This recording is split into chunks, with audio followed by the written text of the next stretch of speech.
Le CAC 40 est toujours dans le rouge à la mi-journée. Les bonnes nouvelles venant de la BCE, du sommet européen ou encore de la FDA peinent à contrebalancer les négociations qui patinent de part et d'autre de l'Atlantique. Du côté des nouvelles encourageantes, tout d'abord, certes déjà anticipées pour partie par les marchés, mais tout de même présentes.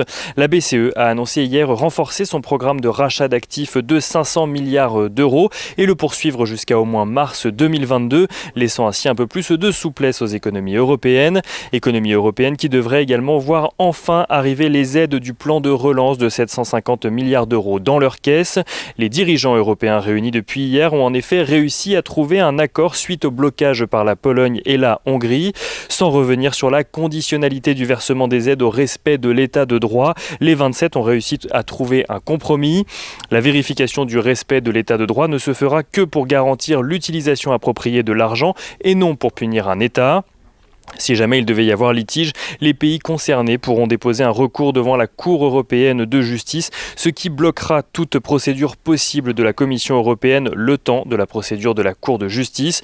En substance, donc, la Pologne et la Hongrie ont accepté le conditionnement des aides à l'état de droit en échange d'avoir la possibilité de faire les recours nécessaires pour ralentir les procédures. Les 27 qui se sont d'ailleurs entendus sur le budget européen jusqu'à 2027 qui s'élèvera lui à 1100 milliards d'euros. Et nouvelle encourageante pour les marchés, toujours, la FDA a réuni un conseil d'experts indépendants. 17 d'entre eux approuvent le vaccin développé par Pfizer et BioNTech contre 4 qui s'y opposent, ce qui laisse espérer un accord très prochainement de l'autorité de santé américaine. Les négociations sur le front du Brexit pèsent cependant sur les marchés alors que les négociateurs ont jusqu'à dimanche pour trouver un accord. Boris Johnson a cependant confié à la BBC suite à sa rencontre avec Ursula von der Leyen qu'il y avait de fortes chances que les négociations échouent, accusant notamment l'Union européenne de vouloir verrouiller le Royaume-Uni dans son giron. Un avis partagé par son gouvernement qui ne veut pas de l'accord en l'état. La Commission européenne se prépare de son côté à un no deal et aux mesures qui en découlent. Négociations toujours, mais aux États-Unis sur un plan de relance budgétaire. Celle-ci patine toujours alors que le plan proposé par Steve Mnuchin sème un peu plus le désordre.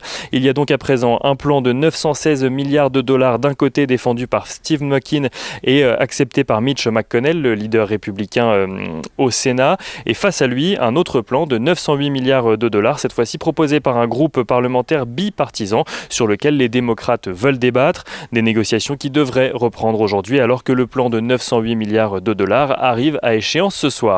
Du côté des valeurs à présent à la Bourse de Paris, Sanofi figure parmi les plus fortes baisses du CAC 40 à la mi-journée. Le groupe qui développe un candidat vaccin contre la Covid-19 avec GSK a reporté à fin 2021 la sortie de celui-ci. La réponse immunitaire adulte serait pour l'heure insuffisante. Et on notera également Kering qui annonce verser un acompte sur les dividendes de 2020 de 2,5 € par action, un acompte qui sera versé au mois de janvier. Rapidement, on regarde le pétrole qui est au-dessus des $50 à la mi-journée, l'once d'or qui se négocie elle au-dessus des $1 800, tandis que l'euro-dollar reste à son niveau de 1,21 $ pour 1 euro.